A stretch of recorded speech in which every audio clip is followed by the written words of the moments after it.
El golpe. Nunca confié en las rectas interminables de la carretera 57, pero en junio de 2013 no tuve opción. Mi hermana Lorena y yo salimos de Querétaro rumbo a Matehuala para entregar unas piezas automotrices que su jefe necesitaba con urgencia. El plan era cruzar de día, regresar al anochecer y dormir en casa. Sin embargo, una falla en la banda del alternador retrasó todo. Para cuando salimos del taller improvisado donde nos auxiliaron, el cielo ya se incendiaba de nubes rojas y el sol se hundía tras los cerros como una moneda perdiéndose en la ranura de la noche. Solíamos bromear con que la 57 es la vena abierta del desierto, porque late con tráileres, autobuses y autos a velocidades suicidas. Aún así, los primeros kilómetros fueron casi placenteros. El aire fresco, la radio a buen volumen, el aroma a mezquite quemado de los ranchos cercanos. Al llegar al kilómetro 102, las luces de un viejo Pontiac azul nos encandilaron desde el acotamiento. Un hombre robusto, con gorra de repartidor, agitaba los brazos, parecía necesitar corriente. Lorena quiso detenerse, pero le recordé los asaltos recientes. Aún así, aminoré la marcha. Quería al menos preguntarle si requería que avisáramos en la próxima caseta. Me aproximé con cautela, pero en lugar de frenar por completo entré demasiado cerrado a la orilla y rozamos la defensa del Pontiac. Un crujido metálico rompió la calma. Pisé el freno indeciso. El hombre golpeó con fuerza nuestro medallón y empezó a gritar algo que no comprendí. El instinto me ordenó avanzar. Aceleré sin mirar atrás. A los 2 minutos, los faros del Pontiac aparecieron en el retrovisor, blancos y vibrantes, como ojos ofendidos en medio de la oscuridad.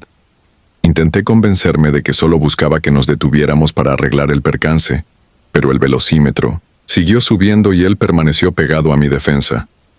Cada curva parecía una moneda al aire. Si perdía el control, volcaríamos entre cardones y grava. Lorena marcaba al 911, aunque la señal danzaba entre 1 y 2 rayas. El Pontiac se ladeó, nos rebasó por la izquierda y se cruzó de golpe. Frené a fondo. Las llantas chirriaron y el cinturón me cortó el hombro.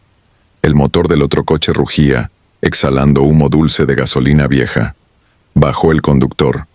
Llevaba un chaleco de la extinta Policía Federal con parches arrancados y, en lugar de arma, una linterna militar imponente. Su rostro brillaba de sudor. La gorra ocultaba los ojos, pero alcanzaba a ver que mascullaba insultos. Golpeó nuestro cofre con la linterna. Quise bajar la ventana para disculparme. Lorena, pálida, me sostuvo el brazo, murmurando que el tipo no estaba en sus cabales. Él dio la vuelta, revisó la abolladura y luego bramó algo ininteligible mientras regresaba a su coche. Pensé que nos dejaría ir, pero encendió el Pontiac y embistió nuestro parachoques como si intentara incrustarnos en el pavimento. El impacto sacudió mis huesos. Eché primera y salimos despedidos. El aire acondicionado escupía polvo. El velocímetro marcaba 140 km/h. Atravesábamos un tramo sin luminarias. La noche parecía haberse tragado la carretera. El Pontiac volvió a golpearnos. El volante vibraba, como si una criatura atrapada forcejeara dentro. No había tránsito, solo los agujeros de luz de nuestras luces altas y el desierto insondable. Imaginé el titular del periódico: 2 hermanos hallados entre matorrales, víctimas de un loco. El miedo me empujó más que la prudencia. Pisé a fondo. La aguja tocó los 160. La carretera se estrechó en un puente viejo sobre un arroyo seco. En mitad del cruce, el Pontiac se pegó a mi costado izquierdo y trató de empujarnos contra la baranda. Los engranes del terror encajaron perfecto. Si cedía, caeríamos varios metros. Giré bruscamente a la derecha. El retrovisor del lado del vino de sin conductor se astilló y voló como un pájaro herido. Sentí por un segundo que las llantas perdían agarre, pero retomé la línea. El Pontiac se rezagó unos metros. Creí que detendría la persecución, mas regresó con ímpetu, pitando largo, desquiciado. En el kilómetro 118 apareció un letrero oxidado. Desviación a la luz. 2 kilómetros.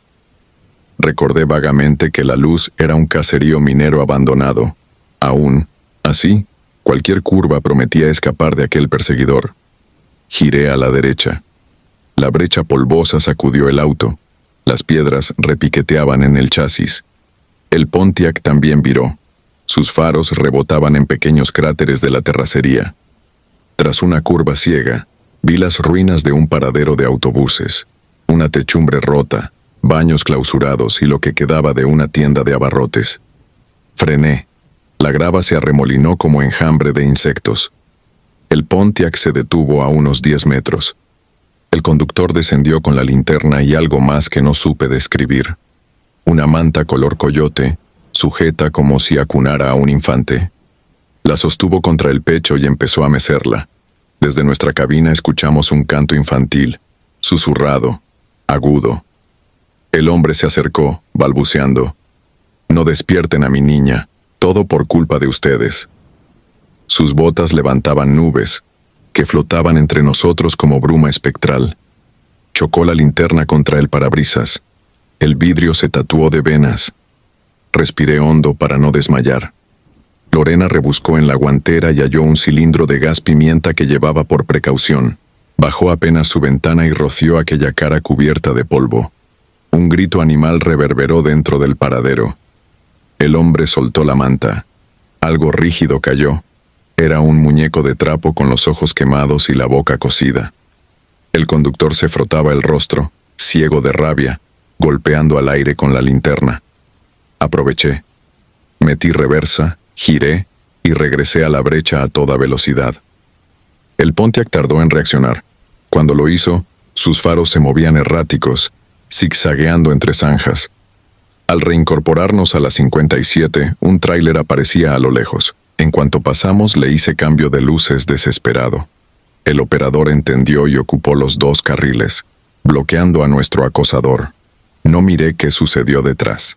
Solo conduje sin soltar el volante hasta la caseta de Cerro Gordo, donde voces, humanas y luz de sodio me devolvieron la sensación de realidad. Los policías federales escucharon nuestro relato entrecruzando cejas. Uno comentó que llevaban semanas recibiendo reportes de un Pontiac azul con placas alteradas y conductor fuera de sus casillas, siempre cargando un juguete envuelto, como bebé. El parte oficial que nos mostraron meses después era breve. Aquella noche el Pontiac se salió de la cinta asfáltica 2 kilómetros antes de la caseta. El vehículo quedó calcinado. El cuerpo hallado en el interior portaba restos de un uniforme policíaco y una muñeca quemada abrazada al tórax. Todo sugería que el hombre había vivido en la clandestinidad desde su baja definitiva después de un accidente que mató a su esposa e hija en la misma carretera. Nadie reclamó los restos. Las placas pertenecían a un coche dado de baja en 1999. Desde entonces me niego a conducir de noche. El rugido de un motor detrás de mí es suficiente para que las manos suden y un nudo me cierre la garganta. A veces, al borde del sueño, oigo la voz del desconocido arrullando su muñeca, y la carretera se estira sin fin, igual de oscura y desierta que aquella madrugada en que comprobé que un leve roce puede desatar la furia perfecta de la locura. La desviación. Me llamo Héctor Ramírez y llevo 2 años evitando manejar de noche. Todo empezó en octubre de 2017, cuando mis amigos Uriel, Darío y Valeria y yo decidimos celebrar el cierre de nuestro servicio social con un viaje rápido de Querétaro a las playas de Ixtapa. Salimos tarde, cerca de las 8, porque Darío salió retrasado del trabajo. La autopista 57 lucía tranquila, así que la música y las bromas llenaban la cabina mientras las luces de los tráileres pasaban como cometas rojos a nuestro costado. A la altura del entronque a Michoacán, Uriel, que presumía conocer atajos, terrería porque su padre distribuye llantas en pueblos remotos, propuso dejar la vía principal y tomar un camino rural que acortaría 1 hora. El acceso estaba señalizado con un letrero desvencijado donde apenas se leía KM 235, San Miguel del Limón. Insistió en que era seguro. Mi jefe lo recorre cada mes, dijo, golpeando el tablero con confianza. Valeria pidió confirmación en el mapa del teléfono, pero el GPS dudaba y el triángulo azul no lograba fijarse. Aún así aceptamos. Queríamos llegar a la costa antes del amanecer. Bastaron 10 minutos para que la carretera perfecta se transformara en terracería. La vegetación baja del Bajío se dio paso a una maraña de mezquites negros. El señal de los celulares murió de golpe, como si hubiéramos cruzado un muro invisible. Solo quedaba la luz de los faros y el zumbido del motor.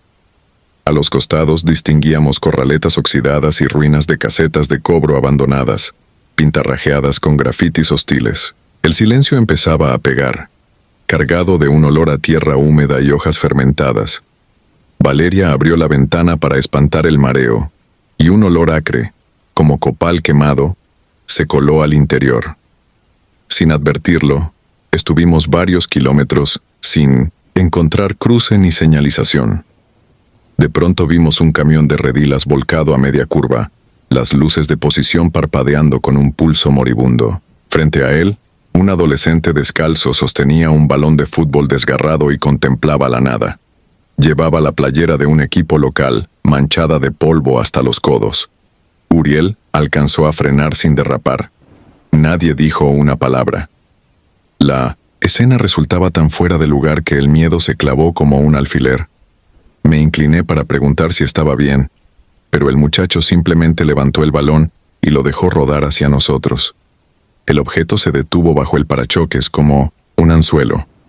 Fue entonces cuando Darío señaló con un hilo de voz que jamás le había escuchado varias siluetas encapuchadas que emergían del matorral.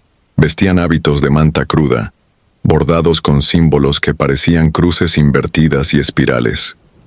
Caminaban despacio, con los brazos ocultos bajo la tela, formando un semicírculo alrededor del coche. Ninguno mostraba el rostro. La capucha caía más allá de la barbilla.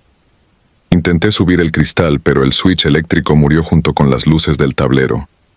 El motor tosió y se apagó. Uriel giraba la llave sin éxito, jadeando. Una campanilla sonó a lo lejos, aunque el aire estaba quieto. Con cada segundo las figuras se acercaban. Pude distinguir que llevaban huaraches y que sus pies descalzos arrastraban polvo sobre un camino sin huellas previas. Rompí la quietud golpeando el seguro manual, mientras Valeria rezaba muy bajo, casi sin mover los labios. Sin previo aviso, todos se detuvieron a 3 metros. Uno de ellos alzó algo que parecía una caña con espino, y la apoyó contra nuestro faro derecho. No habló. Solo inclinó la cabeza como quien aprueba un sacrificio. El chasquido del vidrio estrellándose nos despertó del trance. Uriel giró, de nuevo la llave y el motor rugió. Sentí el coche saltar hacia atrás, apenas esquivando el balón que rodaba de regreso, como si alguien lo empujara sin tocarlo. Retrocedimos hasta una desviación estrecha. Hundimos suspensión y salimos disparados monte adentro por un camino de servidumbre que ninguno teníamos en mente. Los faros revelaron, durante un segundo, que la curva donde nos habían acorralado estaba alfombrada con barras de acero dentado, listas para destrozar llantas. El alivio duró poco. 50 metros adelante encontramos una puerta de reja que cerraba el paso. Al frenar escuchamos un crujido arriba. Algo cayó sobre el cofre, hundiendo la lámina. Era un animal sin piel, quizá un cabrito o un perro recién destripado. Lo apartamos con el parabrisas y seguimos, reventando la reja con un golpe. El camino se volvió túnel de ramas. Pedazos de corteza golpeaban la carrocería como uñas. Por el retrovisor vi reflectores anaranjados que brincaban entre los arbustos. Éramos perseguidos. De repente aparecieron antorchas en ambos flancos. Mientras Uriel aceleraba, Darío bajó su ventanilla y lanzó la botella de refresco medio llena contra una de ellas. La gasolina que salpicaba el asfalto se prendió con una llama azulada, suficiente para mostrarnos algo peor. Cuerpos colgados de un puente peatonal sin terminar. No eran maniquíes. Oscilaban con el viento caluroso y goteaban lento, formando charcos oscuros que el coche dispersaba al pasar. Aquellos colgajos parecían alineados para invitarnos a detenernos. pero Uriel pisó a fondo, y cruzamos, sintiendo cómo el techo rozaba la planta de los pies inertes. Camino abajo encontramos un vado seco. Allí el coche finalmente se detuvo, exigiendo descanso con un gemido de correas. El motor hervía. El silencio regresó, aunque ahora traía un pitido agudo en los oídos. Las luces internas funcionaron un segundo y luego murieron otra vez. La oscuridad total me obligó a respirar hondo para no gritar. Entonces lo vimos, sobre la parte alta del vado, un viejo kiosco de concreto iluminado por la luna, donde las figuras encapuchadas aparecían una tras otra, como si emergieran del suelo.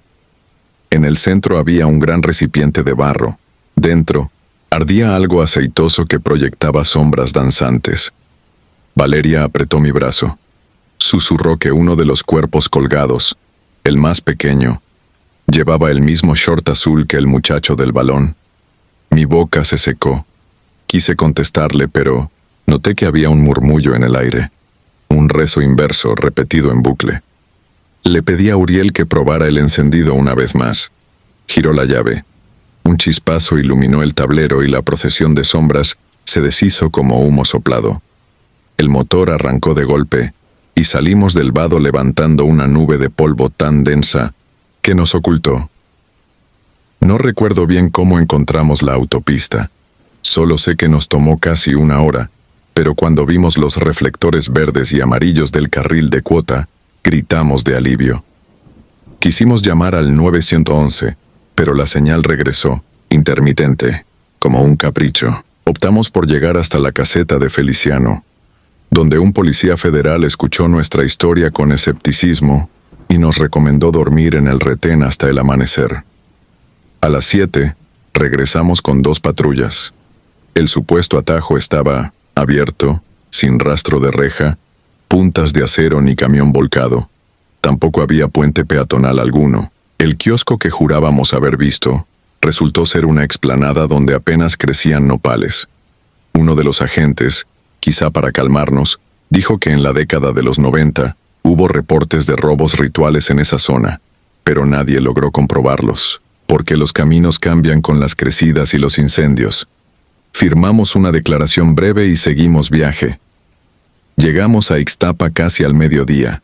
Caminamos por la playa como fantasmas y regresamos a Querétaro sin pronunciar palabra. A veces, cuando la noche está particularmente callada, el pitido en mis oídos regresa y puedo oler aquel copal rancio, como si estuviera clavado en mi memoria olfativa. He vendido mi auto, regalo las guardias nocturnas en mi empresa y evito cualquier sendero que no conozca a plena luz. No soy capaz de asegurar qué fue real y qué no, pero si alguien me pregunta por qué jamás tomo una desviación en el kilómetro 235, solo respondo que algunos atajos conducen directos al infierno y que no todos regresan lo bastante enteros para contarlo. Maniquí del kilómetro 31. No suelo manejar de noche, pero en junio de 2019 no tuve opción. Había aceptado llevar a mi hermana y a su hija de Veracruz a un bautizo en Xilitla. Salimos tarde, el calor nos retrasó, y cuando el sol se hundió, detrás de las montañas de la Huasteca, la carretera libre quedó desierta. Yo iba concentrado. La niña dormía en el asiento trasero. Mi hermana hojeaba su teléfono para mantenerme despierto con música. Las brechas de niebla se enroscaban en los faros y deformaban cada señal de tránsito. A la altura del kilómetro 31 apareció el primer aviso inquietante. Un guardafangos oxidado colgando de la barrera metálica, como si un auto hubiera salido de la cinta asfáltica y caído al abismo sin que nadie lo rescatara. Recordé las historias de choques fatales en esa curva, pero las aparté. El tanque estaba a medio nivel. No tenía sentido detenernos en ningún pueblito fantasma. Unos metros más adelante, la niebla se abrió en un claro angosto que dejaba ver la ladera. Allí distinguí una figura caminando junto a la línea blanca, vestida de un tono marfil que resaltaba en la oscuridad. Avanzaba despacio, erguida, con una silueta femenina improbable a esas horas, Pensé que quizá era una campesina que volvió tarde de la milpa. Aún así, ¿quién anda sola en ese desfiladero pasada la medianoche? Mi hermana se inclinó hacia el parabrisas. ¿Es gente?, murmuró, como si temiera despertar a la niebla. No contesté. Reduje la velocidad para no aventarla con el aire. Cuando los faros la iluminaron de frente, descubrí que sostenía el brazo en alto, pidiendo aventón, pero el codo estaba rígido, el gesto congelado en una línea perfecta. Aquel movimiento no parecía humano. Era la postura que se le daría a un maniquí en un aparador. Me tomó un segundo procesarlo. El cabello negro cubría la mitad del rostro, pero los labios estaban curvados en una sonrisa fija, demasiado amplia. La bata, larga hasta los tobillos, ondeaba sin viento. Frené un poco más, dudando entre ayudar o acelerar. La niña se removió y soltó un quejido. La vibración de las llantas sobre la gravilla exterior me hizo notar que iba muy cerca de la orilla. Mi hermana insistió con la voz rota. «No la dejes. Imagínate si fuera yo con la niña». Asentí sin palabras, encendí las intermitentes y me detuve 15 metros adelante. El retrovisor interno le mostró el rostro completo, pómulos tan blancos que brillaban, pupilas que parecían pintadas. Pensé que mis luces le daban ese aspecto plástico. Toqué el claxon corto, por cortesía. No reaccionó. La puerta del copiloto se abrió un poco cuando mi hermana quiso hablarle. Yo la detuve con la mano, algo instintivo, protector, y bajé la ventanilla. Grité, «¿Necesita ayuda?» Nada. La figura seguía con el brazo extendido, la cabeza ladeada. Di marcha atrás despacio para acercarme 2 metros más. Los faros la recortaron contra la barranca. No había pies, sino un poste metálico insertado en una base circular empotrada en el asfalto. Un maniquí de cuerpo completo, clavado allí como si alguien hubiera instalado un espantapájaros en la carretera. El escalofrío me partió la espalda. Sentí un vacío helado en el estómago. Puse primera para largarme, pero antes de soltar el embrague, el maniquí giró la cabeza hacia nosotros. Fue un giro mínimo, suficiente para que sus ojos vidrio o pintura se alinearan con los míos. No debería moverse, pensé. Y sin embargo lo hizo, como accionado por un engranaje interno. El reflejo me hizo pisar el acelerador a fondo. Las llantas patinaron y el volante vibró hasta recuperar tracción. Durante los primeros segundos, la boca se me secó tanto que no pude pronunciar una sola palabra.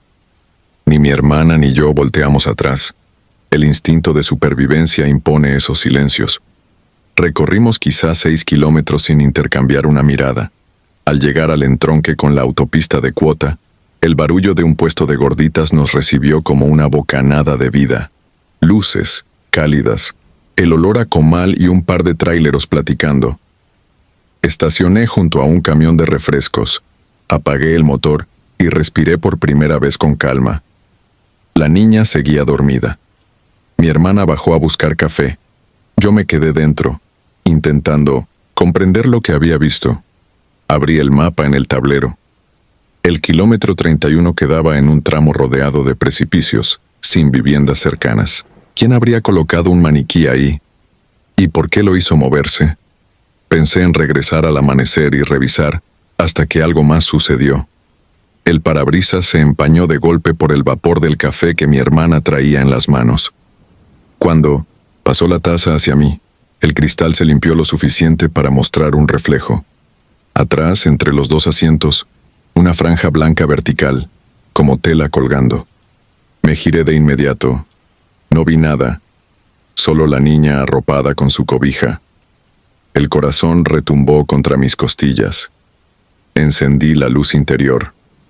Sobre el asiento trasero, doblada con meticulosa delicadeza, había una bata blanca de hospital, del mismo tono que el vestido del maniquí.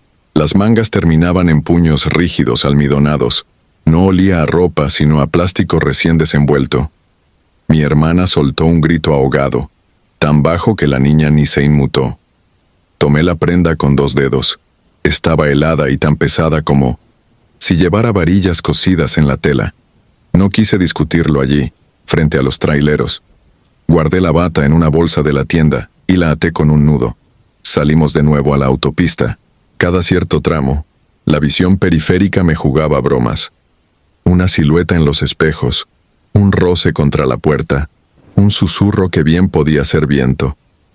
No nos detuvimos hasta ver la caseta iluminada. Conté el dinero del peaje con manos temblorosas. El cobrador, un hombre mayor, me miró fijamente. «Va pálido, joven. Esa libre está pesada de noche, ¿verdad?» No respondí. Él levantó la ceja y señaló la bolsa de plástico en el asiento del copiloto. «¿Viene de un hospital?» Negué y cerré la ventanilla antes de que siguiera preguntando. Avanzamos. Atrás quedó la caseta, y con ella, la última luz artificial antes de nuestro destino. A la 1 de la madrugada entramos en Xilitla. Buscamos el hotel, estacionamos junto a la recepción y despertamos a la niña con cuidado. La bata seguía en el piso del copiloto, más fría que antes. Subí las maletas, entregué llaves y, en la habitación, arrojé la bolsa dentro del closet. Aquella noche dormí sin sueño. Cada vez que cerraba los párpados, veía la sonrisa del maniquí delineada por la luz de mis faros. Escuchaba, además, un chirrido suave, el roce de un poste metálico girando sobre sí mismo.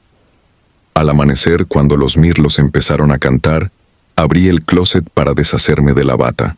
La bolsa estaba vacía. Busqué en cada rincón de la habitación. Nada.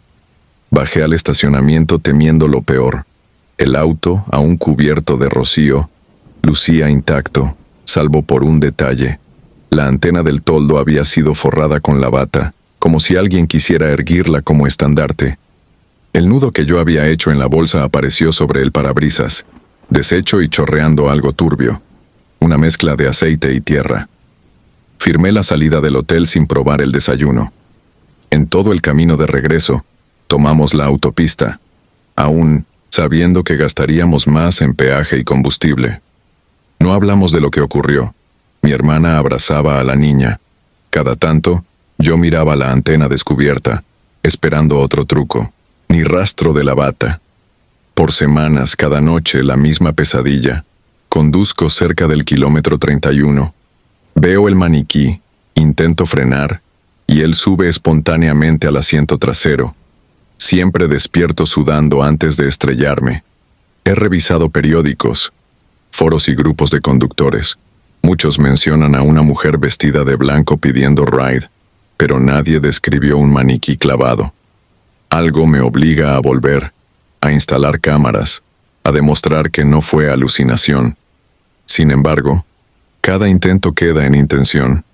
Cuando cae la noche, el recuerdo del poste metálico torciéndose para mirarme me hace desistir. Conduzco solo de día, y aún así bajo velocidad al aproximarme al kilómetro 31, temiendo ver la base vacía, lista para recibir otro cuerpo. Hoy, mientras escribo esto, un paquete llegó a mi buzón sin remitente. Dentro hay una bata blanca doblada con exactitud quirúrgica. La tela conserva la temperatura de la madrugada en la sierra. No sé quién la dejó ni cómo obtuvo mi dirección, pero reconozco los puños almidonados y ese hedor a plástico nuevo. Sé lo que implica. El maniquí no necesita estar plantado en la carretera para alcanzarnos. Basta con que alguna noche lo miremos a los ojos y decidamos, por piedad, frenar. Desde entonces, temo quedarme dormido. Temo, sobre todo, volver a manejar, a solas y encontrar en la oscuridad algo que no debería moverse, invitándome otra vez a detenerme. Llanto en la carretera. Viajar de noche siempre me había parecido liberador. El asfalto desierto, las luces intermitentes de los postes y el rugido constante del motor me daban una sensación de control que nunca encontraba en las mañanas congestionadas. Corría noviembre de 2018 cuando decidí conducir desde Zacatecas hasta Coatzacoalcos para conocer a la familia de mi novia, Claudia. Ella estudiaba odontología lejos de casa, y aquel fin de semana largo era la oportunidad perfecta para presentarme ante sus padres. Partimos a las 6 en punto. El cielo ya se teñía de un azul profundo, y la temperatura caía sin prisa, envolviendo nuestra camioneta en un silencio acogedor. Las primeras horas transcurrieron sin sobresaltos. Mientras Claudia escogía música, yo mantenía la vista fija en la cinta negra que se abría frente a nosotros como una brecha interminable. El kilómetro 180 de la autopista 45 quedó atrás antes de darnos cuenta. El tráfico se disolvió por completo y una quietud casi irreal se instaló en la cabina. Cuando el reloj marcó las 9, sentí el estómago quejarse. Cerca de una desviación señalada como San Nicolás de la Sierra, avisté la luz trémula de un letrero de neón. Un pequeño café-restaurante adosado a una gasolinera cerrada por remodelación. Decidí detenerme. El local era una estructura rectangular de pared de bloc sin repellar, iluminada por un tubo fluorescente que parpadeaba sobre la entrada. Dentro, el aire olía a frijoles refritos y café recalentado. Solo 3 personas atendían. Una mujer de cabello canoso que usaba un mandil desteñido y 2 hombres jóvenes que, a juzgar por sus movimientos coordinados, debían ser sus hijos. Nos sirvieron huevos con chorizo y tortillas calientes. No había más clientes. Un viejo televisor sin sonido mostraba un noticiero nocturno con subtítulos blancos que hablaban de un reciente aumento de robos en carreteras del centro del país. Me llamó la atención, pero preferí concentrarme en la comida. 40 minutos después pagué con efectivo porque, según la dueña, el sistema caía en la noche. Volvimos a la camioneta. El aire era más frío, casi cortante. Al reincorporarme a la vía, sentí el alivio de la oscuridad abierta. La carretera lucía desolada, sin faros que se acercaran a lo lejos. Una curva prolongada nos llevó a un tramo sin alumbrado. La línea divisoria desaparecía intermitente bajo las luces altas. Entonces, sucedió. Un lamento agudo, como un gemido ahogado, surgió de la parte trasera. Me tensé de inmediato. Bajé el volumen de la radio.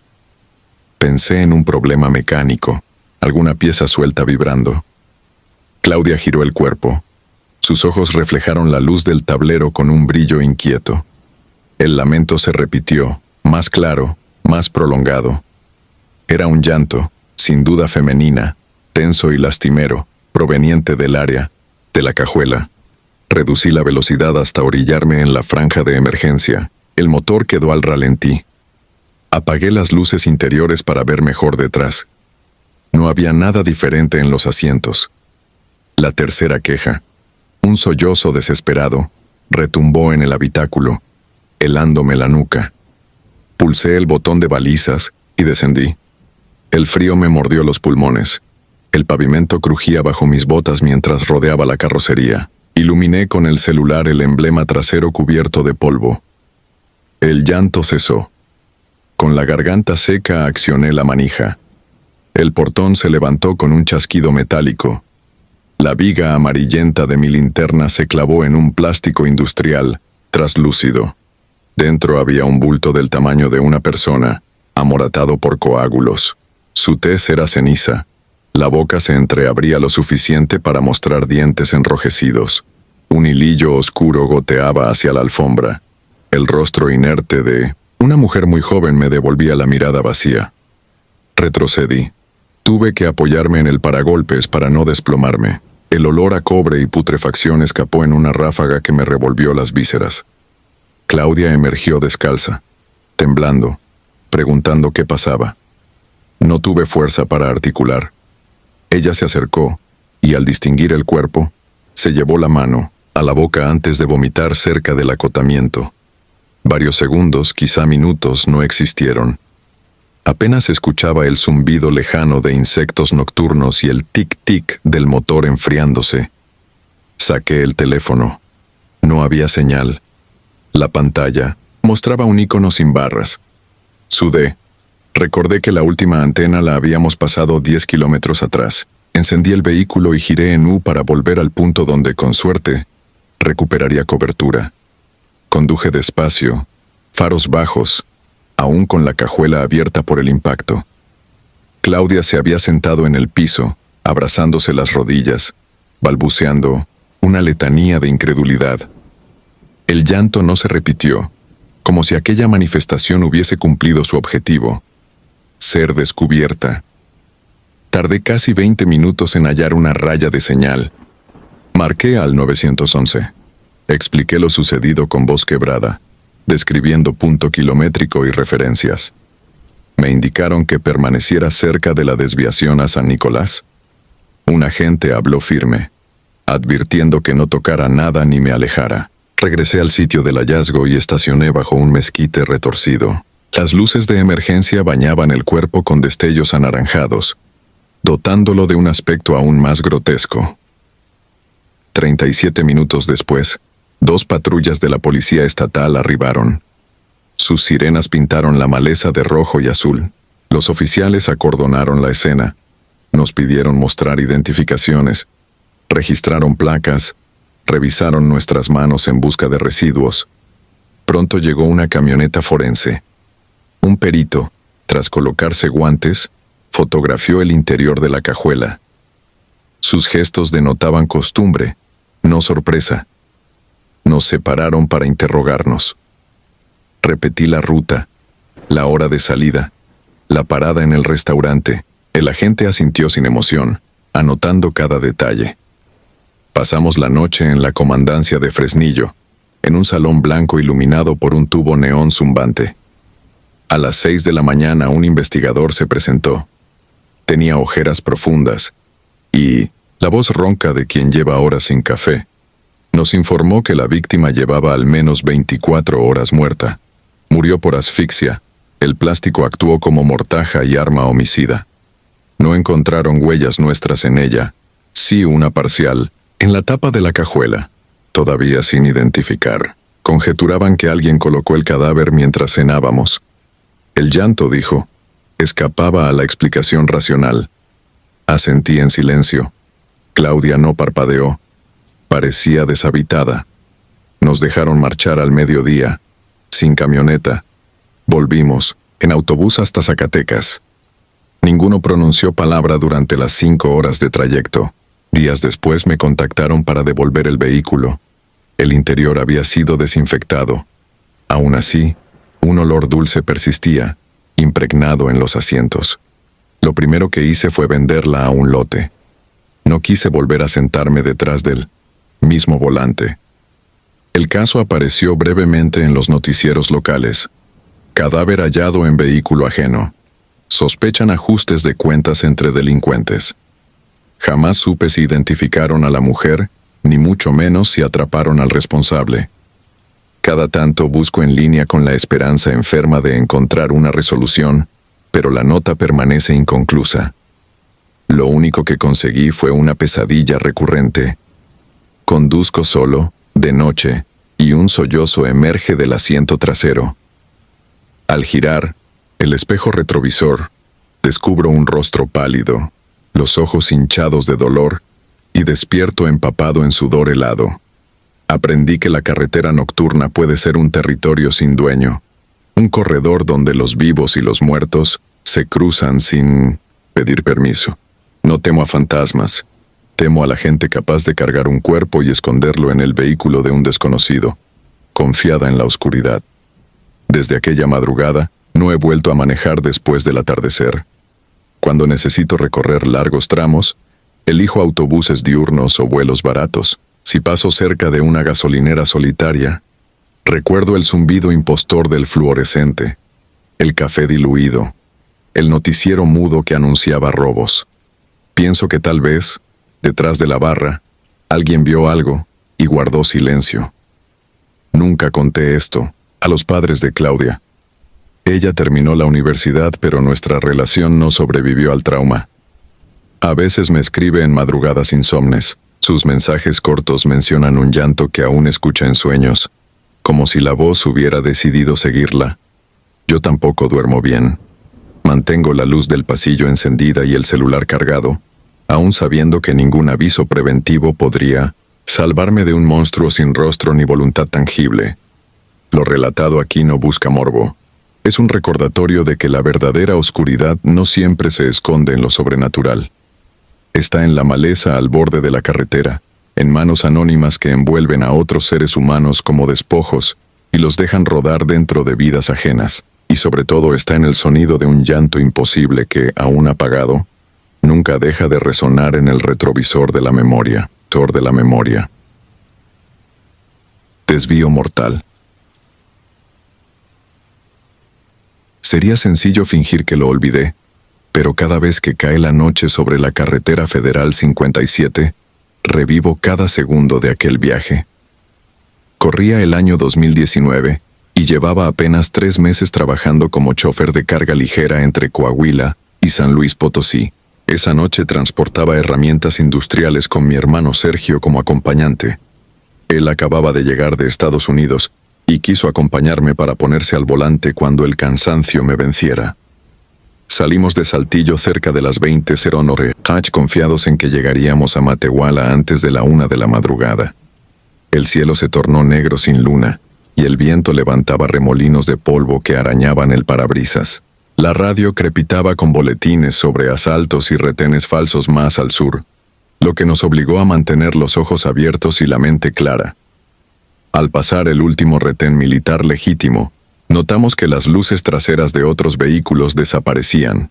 El flujo habitual de tráileres se había diluido en un silencio inquietante. 40 kilómetros después, la aguja del combustible empezó a coquetear con la reserva. El último poblado con gasolinera había quedado atrás. Según el mapa offline del teléfono, la siguiente estación debería aparecer en 20 kilómetros. Sergio señaló que el cansancio le nublaba la vista y me pidió reducir la velocidad. Fue entonces cuando observé una silueta femenina avanzando por la cuneta, iluminada por las altas de la camioneta. Vestía sudadera gris y vaqueros. Llevaba colgado al hombro un pequeño bolso fluorescente, como si hubiese salido de una fiesta universitaria. El primer impulso fue acelerar y dejarla atrás, pero la inquietud de conducir con el tanque casi vacío pudo más. Me orillé despacio y bajé la ventanilla. Sin mirarnos, la joven alzó un brazo y señaló hacia un camino de grava que nacía a la derecha, protegido por un letrero oxidado y legible. Sergio, medio dormido, creyó escucharle un murmullo. Hay una estación y restaurante a 10 minutos. Sigan ese desvío. Nunca llegamos a confirmarlo, pues el viento se llevó cualquier palabra que hubiere pronunciado. Aún así, la indicación coincidía con lo que mostraba el mapa, así que puse direccional y giré. La grava retumbaba bajo las llantas, sacudiendo la carga. A los lados se extendía un monte tupido de mezquites que la luz no penetraba. Pasaron los 10 minutos y no vimos rastro de estación alguna. El trayecto se cerró en una leve pendiente y desembocó en un patio amplio de tierra endurecida, iluminado por un farol mercurial que parpadeaba. Frente a nosotros se alzaba un inmueble rectangular de una sola planta, revestido con láminas blancas corroídas. Un anuncio descolorido rezaba: Parador San Gabriel, servicio 24 HRS. A la derecha se veía una bomba de gasolina antigua, de las que todavía marcan los litros con manecillas. Detuve el motor. El hedor a diésel rancio y maleza húmeda se mezclaba con un aroma indefinible, algo así como carne almacenada demasiado tiempo. Sergio abrió la puerta, aturdido, y se acercó a la bomba. Golpeó con los nudillos el cristal del contador. Las agujas no se movieron. Empujé la palanca de la tapa del tanque para prepararme a cargar, pero la densidad de la atmósfera me heló la sangre. Todo estaba demasiado quieto, sin chirridos de insectos ni el ulular del viento que nos había seguido hasta allí. Decidí bajar únicamente para buscar al encargado. Al acercarme a la construcción, descubrí que la puerta abatible del supuesto restaurante colgaba de una bisagra. La empujé y un pitido de sensor de movimiento se activó con un chasquido eléctrico, disparando un tubo fluorescente que chisporroteó sobre mi cabeza. El salón olía a grasa rancia y humedad. Las mesas, cubiertas con manteles plásticos de cuadros rojos, estaban puestas con cubiertos manchados de polvo. En la barra brillaban 2 tazas metálicas llenas hasta la mitad de un líquido negro coagulándose. Parecían haber sido abandonadas la noche anterior, no años atrás. Un pasillo al fondo se internaba en la oscuridad. Llamé, esperando oír algún saludo somnoliento de un cocinero, pero solo obtuve eco. Pisé el corredor, guiado por la luz del móvil. Las paredes estaban adornadas con fotografías amarillentas que mostraban camionetas y turistas sonrientes, fechadas entre 1998 y 2005. En cada imagen se repetía un rostro masculino, un hombre corpulento con gorra blanca y sonrisa rígida, siempre al centro, siempre con la mano sobre el hombro de algún visitante. Cuando la linterna barrió el suelo, descubrí que las baldosas estaban surcadas de marcas paralelas, como si hubieran arrastrado objetos pesados una y otra vez. Al final del pasillo encontré una puerta metálica con un pequeño visor de cristal opaco. Apoyé la frente para asomarme y un latido de pánico me sacudió. Distinguí sombras inmóviles amontonadas en el interior. Retrocedí, pero mis botas resbalaron en un charco oscuro que no había visto. Me agaché, y la luz reveló sangre, seca agrietándose como lodo cuarteado. Un golpe sordo retumbó detrás de la puerta, luego otro, como puños pesados que chocaran contra madera. Giré sobre mis talones y corrí al vestíbulo. Sergio no estaba. La puerta principal había vuelto a cerrarse sobre su único gozne. Salí a la explanada y hallé la camioneta con las luces encendidas y la puerta del copiloto abierta. Llamé a gritos. Solo respondieron los rebotes metálicos del eco entre las láminas. Avancé hacia la bomba. Nada. Al volverme vi a Sergio de pie frente a la fachada, inmóvil, con la mirada clavada en algo que solo él veía. Corrí hasta él y lo sacudí. Sus labios se movían pero no articulaban sonido. Seguí su mirada, y durante una fracción de segundo, creí ver a la chica del camino detrás del cristal de la puerta, iluminada de forma antinatural, con los ojos vidriosos y la piel acartonada. Parpadeé y el reflejo desapareció. Tomé a mi hermano del brazo y lo arrastré hacia la camioneta. Cuando arrancó el motor, las luces altas iluminaron el costado del edificio, y apenas unos metros más allá, distinguimos una fosa improvisada. Las palas oxidadas seguían clavadas en la tierra, y de la zanja emergían fragmentos de lona negra. Aquello bastó para que Sergio pisara el acelerador a fondo. Giramos y retomamos el camino de grava levantando nubarrones que ocultaron la estructura, en segundos. A mitad del trayecto las luces traseras parpadearon. El tablero indicó fallo de alternador. Apagué todo sistema eléctrico no esencial. El tanque seguía al mínimo. La angustia se materializó cuando el camino regresó a la carretera principal, y vimos a contraluz de nuestros faros la misma silueta femenina avanzando en sentido contrario. Pasamos a su lado a 30 km/h, y pude observarla sin filtros. Su piel tenía el tono cerúleo de quien ha pasado horas sin circulación sanguínea, y el bolso fluorescente colgaba abierto, revelando vendas manchadas que goteaban. Al cruzar su figura, el radio se encendió solo. Una voz temblorosa, masculina, repetía en bucle: miércoles 27, kilómetro 130. Sergio apagó el aparato con un manotazo. Tardamos otros 20 minutos en divisar un puesto de revisión de la Guardia Nacional. Frenamos con un chirrido. Bajé del vehículo y vomité sobre el asfalto, con las piernas incapaces de sostenerme. Los oficiales se alarmaron al ver nuestros rostros desencajados. Entre sollozos les di la ubicación aproximada del parador. 3 patrullas partieron en 1900 convoy. Nos ordenaron permanecer bajo resguardo. Mientras esperábamos, un paramédico examinó a Sergio y le preguntó por qué tenía sangre seca en los puños. Él no recordó haber golpeado nada. A las 4:30 regresó el convoy. El comandante habló solo conmigo. No encontraron parador, bomba ni nave alguna, dijo. Solo monte cerrado. No había huellas recientes de neumáticos distintos a los nuestros. Sugirió que dejáramos una declaración formal, por si aparecían nuevas pistas. Aunque su tono sonaba a intento de tranquilizarnos más que a voluntad de investigar. Antes de marcharnos, un agente joven me preguntó con extrañeza quién había garabateado con marcador rojo la palabra auxilio en la puerta trasera de la caja. Nadie la había visto antes, menos yo. Ese amanecer llegamos a Matehuala con el tanque vacío y la mente rota. Durante semanas revisé noticias esperando hallar alguna mención a cuerpos encontrados en fosas clandestinas, cerca del kilómetro 130, pero no hubo registros. Sergio dejó de acompañarme en carretera. Cambió de país otra vez y evita hablar del incidente. Yo sigo conduciendo, obligado por deudas, aunque nunca vuelvo a detenerme cuando alguien pide ayuda en un tramo solitario. Llevo crucifijos colgados en el espejo retrovisor y un bidón extra de combustible, pero en el fondo sé que nada detendrá a lo que habita en ese desvío. Cada vez que paso de noche por la zona, noto cómo las barras de cobertura del teléfono caen a cero y la radio se cubre de estática. Entonces aprieto el volante, bajo la mirada al velocímetro y rezo para no ver a la muchacha del bolso fluorescente caminando a la orilla, señalando el camino hacia la nada, y no hacia la nada. Arreglo maldito. Tenía 24 años cuando sucedió lo que aún me quita el sueño.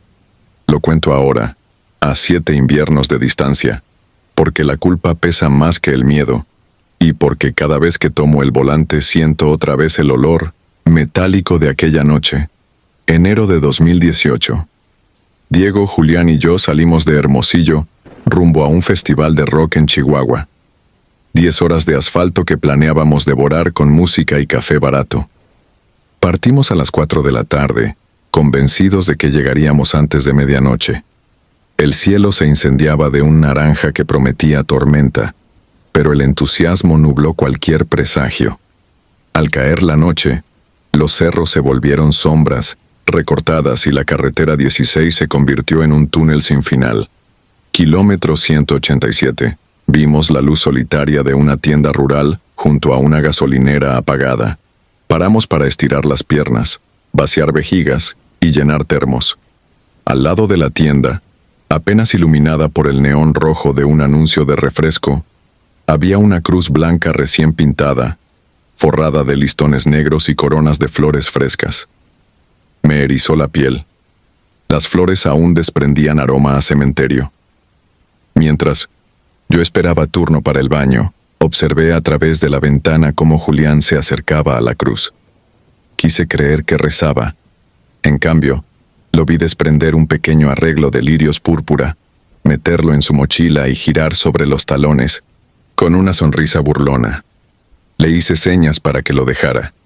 Él alzó los hombros. No pasa nada. No quise discutir en un sitio tan desolado. Reanudamos el viaje. Yo conducía. Diego dormitaba en el asiento trasero. Julián jugaba con la radio. A los 20 minutos comenzó el malestar. Un hedor a flores podridas se coló por las rendijas del aire acondicionado. Julián fue el primero en notarlo. Tosió, sacó la cabeza por la ventana. Dijo que era un zorrillo atropellado. No había animales en la cinta asfáltica, ni signos de vida fuera de nuestros faros. El olor se mezcló con un silencio que pesaba más que el equipaje. Sin previo aviso, la música se cortó. Quedó un hilillo de estática. Toqué el tablero. Nada. El velocímetro parpadeó y bajó a cero, aunque seguía pisando el acelerador. Intenté detenerme en el acotamiento, pero la dirección se endureció. El auto se deslizó como si otro guiara mis manos. Entonces lo vimos. A unos metros, justo en medio de la vía, una silueta femenina vestida de luto, cabello largo pegado al rostro, sostenía algo entre las manos. No brillaban los ojos ni el reflejo de la piel. Solo era un bulto negro de presencia imposible. Frené con todas mis fuerzas. El coche giró sobre sí mismo. Las llantas mordieron la grava. Un chillido metálico partió la noche y quedamos volcados, neumáticos al cielo, respirando polvo y miedo. No sentí el impacto, sentí el después, el sabor a sangre y el crujido, de vidrio cayendo como lluvia menuda. Pude desabrocharme y arrastrar a Diego por la puerta que antes era ventana. Julián, atrapado, colgaba del cinturón de seguridad. Su mochila abierta dejaba ver los lirios púrpura intactos, brillando en la penumbra con una luz enfermiza. Quise alcanzarlo. Un olor a tierra mojada y formol me golpeó. Un susurro, No sé si fue viento o voz. Musitó cerca del oído devuélvelo. Un segundo después, el depósito de gasolina comenzó a escupir chispas. Me rendí al pánico. Tiré de Diego, corrimos sin mirar atrás. A los 30 metros, una explosión elevó fuego y chatarra al cielo. La llamarada iluminó el rostro de la silueta que ahora estaba junto a la cruz de la que Julián había tomado las flores. Era un rostro de cera, sin ojos, sin boca, pero supe que nos miraba. Y juro que en su regazo volví a ver el mismo arreglo, de lirios ardiendo sin consumirse. Diego y yo terminamos en el hospital de Nuevo Casas Grandes con contusiones menores. Los paramédicos dijeron que el tercer ocupante del coche se había carbonizado antes de que pudieran acercarse. La noticia reventó en mi pecho, con un silencio más terrible que los gritos. 2 días después, mis padres fueron por nosotros. La aseguradora exigía que firmara documentos en el lugar del siniestro. Cuando la grúa arrastró los restos, regresamos por la misma carretera. Debí cerrar los ojos, pero algo me obligó a mantenerlos abiertos. La tienda seguía apagada. Solo el poste de luz municipal clareaba la cruz blanca. Sobre ella reposaba el arreglo de lirios, fresco como la primera vez, pétalos sin chamuscar, listones negros agitados por la brisa helada. Me mareé. Pedí que no nos detuviéramos. Durante semanas callé. Las noches parecían repetir el hedor a flores muertas. Escuchaba en sueños el golpeteo de pétalos contra el parabrisas, como si reclamaran entrada. Cuando al fin hablé, un sacerdote anciano me dijo que algunas almas reclaman ofrendas para sujetar su memoria a este mundo, y que arrebatarles aquello es profanar su descanso. Pero lo que más me marcó fue la frase con la que despidió la confesión: quien se lleva las flores termina siendo flor. El acta de tránsito concluyó que el choque fue provocado por objeto no identificado en la vía. Nadie investigó la aparición. El nombre de Julián quedó grabado en una lápida gris sin lirios ni listones porque a su madre le parecían demasiado fúnebres. Yo le coloqué, en secreto, 3 flores silvestres que arranqué del patio. Olían a vida, no a cementerio. Sentí que él me perdonaba, o quizás solo quise pensarlo. Meses después acepté una oferta de empleo en Monterrey y evité por todos los medios esa carretera. No obstante, cada aniversario de la tragedia las pesadillas regresan. Conducía en la penumbra y, al girar la curva, la mujer sin ojos aparecía. Los lirios púrpuras se deshojaban dentro del coche, cubriendo mi rostro hasta asfixiarme. Despertaba jadeando, las manos crispadas como aferradas a un volante invisible. He probado terapias, pastillas, rezos. Ninguno exorciza la certeza de que algo me acompaña en cada trayecto nocturno. Los mecánicos dicen que huelo a combustible cuando entro a sus talleres, aunque mis ropas estén limpias. Los perros callejeros evitan mi sombra, y a veces, al revisar el retrovisor, vislumbro un destello violeta que se esfuma cuando parpadeo. Hace un mes tomé coraje y busqué en hemerotecas digitales accidentes cerca del kilómetro 187. Encontré una nota de 2016. Una joven pareja volcó su automóvil justo frente a aquella tienda. Ella murió calcinada. Él sobrevivió con quemaduras graves. La mujer se llamaba Lirio Valdés. El parte policíaco mencionaba que su familia dejaba arreglos, de lirios y listones negros cada 15 de enero, fecha en que ella habría cumplido 27 años. Cerré la laptop con las manos temblorosas. Era 15 de enero cuando nosotros pasamos, 2 años después. No sé si hubo venganza o si violamos un pacto que no comprendimos. Sé, sin embargo, que la carretera guarda su propio lenguaje y que las cruces no son decorado, son advertencia.